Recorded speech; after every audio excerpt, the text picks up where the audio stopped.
नमस्कार. रविवारी 19 एप्रिलला अक्षय तृतीया आहे आणि 3.5 मुहूर्तांपैकी एक महत्त्वाचा मुहूर्त तो आहे. आता 3.5 मुहूर्त म्हणजे नक्की कोणते मुहूर्त? किंवा अक्षय तृतीयेला अशा कोणत्या गोष्टी घर बसल्या केल्या विदाऊट एनी खर्च, कुठलाही पैसा जास्त मोठ्या प्रमाणात खर्च न करता काही उपाय आपण घर बसल्या जर केले, तर एक धनलाभ किंवा भरभराटीचा मार्ग आपल्यासाठी मोकळा होणार आहे. तर ते उपाय कोणते आहेत? कुठल्या प्रकारचं पोषण करायचं आहे आणि कुठल्या छोट्या छोट्या गोष्टी टाळायच्या आहेत, हे आज आपण आपल्या व्हिडिओमध्ये जाणून घेणार आहोत. तर व्हिडिओ शेवटपर्यंत नक्की बघा. आपल्या हिंदू धर्मामध्ये 3.5 मुहूर्तांना फार महत्त्व आहे. तर 3.5 मुहूर्त म्हणजे नक्की कोणते? 3.5 मुहूर्तातला पहिला मुहूर्त असतो चैत्र पाडवा म्हणजेच गुढीपाडवा, दुसरा असतो अर्थात अक्षय तृतीया, तिसरा मुहूर्त असतो विजयादशमी म्हणजेच दसरा आणि शेवटचा मुहूर्त असतो दिवाळी. या 3.5 मुहूर्तांना आपण जे काही काम करू हे अत्यंत शुभ मानलं जातं. या 3.5 मुहूर्तांना वेळ काळ न बघता कुठल्याही प्रकारचं शुभ काम करणं हे भरपूर लाभदायी ठरतं. तर अक्षय तृतीयेबद्दल आपण जाणत घेऊ. अक्षय तृतीया म्हणजेच अक्षय म्हणजे अनंत. अनंत काळासाठी तुमच्याकडे एखादी गोष्ट राहणार आहे जर तुम्ही त्या दिवशी ती केली तर. त्यामुळे चांगली गोष्ट असू देत, वाईट गोष्ट असू देत, अक्षय तृतीयेला ती तुम्हाला अनंत काळासोबत तुमच्यासोबत राहील. आता अक्षय तृतीयेला श्राद्ध दिवस म्हणून देखील संबोधलं जातं. तर श्राद्ध दिवस म्हणजे काय? आपले जे पितर आहेत त्यांची पूजा करणं, त्यांच्यासाठी नैवेद्य किंवा घास ठेवणं याची प्रथा असते. साधारण दुपारी 12 ते 12:30च्या दरम्यान हा नैवेद्य दाखवला जाणं अत्यंत गरजेचं आहे. 3.5 मुहूर्तांना आपण जेव्हा देवांचं किंवा पितरांचं पूजन करतो त्याचा नैवेद्य हा दुपारी 12 ते 1च्या दरम्यान दाखवला जाणंच आवश्यक असतं. चुकूनही संध्याकाळचा नैवेद्य दाखवायचं नाही, नाही तर त्याचा दोष आपल्याला लागू शकतो. आता अक्षय तृतीयेला पितरांचं नामस्मरण तर करायचंच आहे, पण घर बसल्या आपण कोणते उपाय करू शकतो? त्यातला क्रमांक 1, आपल्या प्रवेशद्वाराच्या उंबऱ्याला हळदीचं लेपन करणं. आता घरातल्या स्त्रीला शक्य नसेल तर घरातल्या पुरुषांनी आपल्या उंबऱ्याला, वास्तूच्या उंबऱ्याला हळदीचं लेपन करायचं आहे. त्याच्यावर गंधाने स्वस्तिक काढायचं आहे. अक्षता, फुलं, अगरबत्ती दाखवायची, तुपाचा दिवा दाखवायचा आहे.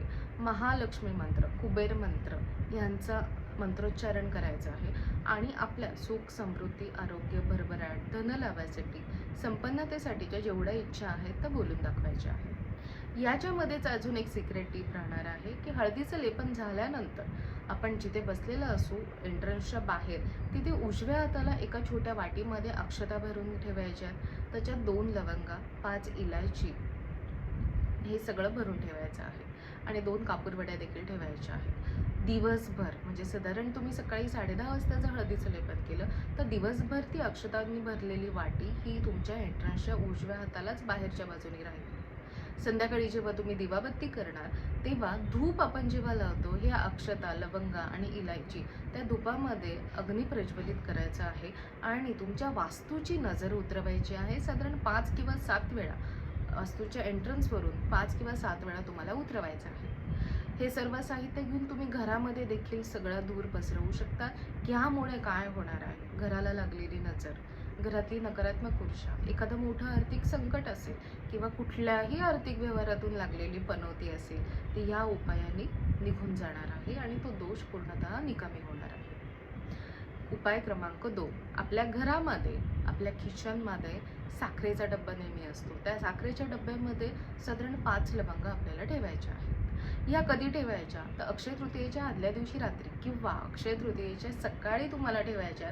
वर्षभर, 6 महिने, 3 महिने त्या तुमच्या किचनमध्ये किंवा साखरेच्या डब्यात राहिल्या तर उत्तम. ह्यामुळे घरातल्या महिलांकडून सेविंग्स होताना वाढतील, सेविंग्स होताना दिसतील तुम्हाला.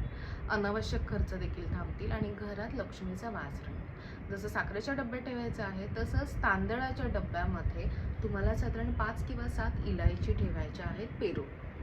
मग त्या वर्षभर, 6 महिने किंवा 3 महिने जरी त्या तांदळात राहिलं तरी अत्यंत शुभ मानलं जातं. घरातल्या आर्थिक नकारात्मक ऊर्जा ज्या असतात त्या निघून जातात आणि आपल्या आर्थिक उन्नतीमध्ये त्यामध्ये फरक पडतो. उपाय क्रमांक 3, समजा हळदीचं लेपन करून वाटीत ते साहित्य ठेवणं शक्य नसेल तर धूप लावताना धुपामध्ये चिमूटभर अक्षता, 5 लवंगा, 5 इलायची, तमालपत्र हे सर्व एकत्रित ठेवायचं आहे. अग्नी प्रज्वलित करायचं आहे आणि ते धूप संपूर्ण घरामध्ये लागून फिरवायचं आहे. यामुळे हितशत्रूंचा त्रास कमी होतो, नजरदोष कमी होतो, घरातली नकारात्मक ऊर्जा आणि आर्थिक उन्नतीमध्ये देखील याच्यात फरक पडतो. त्यामुळे हे घरगुती बसून उपाय नक्की करा. आता सोनं घेणं फार शुभ मानलं जातं असं म्हणतात अक्षय तृतीयेला. ज्यांची परिस्थिती नाही आहे सोनं घ्यायची, अशा लोकांसाठी काही खास टिप्स मी देणार आहे. सोनं घेणं शक्य नाही आहे, ठीक आहे, तुम्ही पिवळी मोहरी खरेदी करू शकता, त्याने देखील धनलाभ वाढतो. पिवळ्या मोहरीनंतर तुम्ही रुई म्हणजे कापूस देखील खरेदी करू शकता. तूप विकत आणणं अत्यंत शुभ मानलं जातं. साखर विकत आणणं अत्यंत शुभ मानलं जातं. जे विद्यार्थी हा व्हिडिओ बघत आहेत त्यांनी कुठल्याही स्वरूपात कुठल्याही प्रकारची पुस्तकं विकत आणणं हे अत्यंत शुभ मानलं जातं. कारण या दिवशी आपण ज्या गोष्टी खरेदी करणार आहोत त्या अनंत काळापर्यंत आपल्यासोबत राहणार आहेत. आणि विद्यार्थ्यांसाठी सरस्वतीचे ब्लेसिंग्स किंवा सरस्वतीचा कृपा आशीर्वाद हा पुस्तक खरेदीमधून त्यांना नक्की मिळणार आहे. आता या दिवशी ह्या सगळ्या गोष्टी खरेदी केल्या तर उन्नती भरभराट तर मिळणारच आहे, होणारच आहे. या व्यतिरिक्त आपण कुठल्या गोष्टी टाळायच्या आहेत हे बघूया. शक्यतो कोणालाही कुठलीही गोष्ट दान करायची नाही, म्हणजेच उसने पैसे द्यायचे नाही आहेत. दान केलं तर चालतं, पण दान करताना भाव हा असावा की ही गोष्ट जी मी समोरच्याला दान देते ही मला परत नको आहे, त्याच्या बदल्यात मला कुठलीच गोष्ट नको आहे. हा भाव असेल तर तुम्ही नक्की दान करा किंवा गुप्तदान करू शकता. गुप्तदान म्हणजे तुम्ही जे काही कोणत्याही स्वरूपात कोणाला दान करणार आहात ते आपल्या स्वतः व्यतिरिक्त आणि ईश्वर शक्ती व्यतिरिक्त कोणालाही माहीत असायला नको, तर त्याला आपण गुप्तदान म्हणतो. ज्यांना दान करायचं आहे ते दान करू शकतात, पण उसने पैसे द्यायचे नाही आहेत. कुठलाही व्यवहार उधारी स्वरूपात करायचा नाही आहे, नाही तर अनंत काळासाठी उधारी तुमच्या मागे लागू शकते.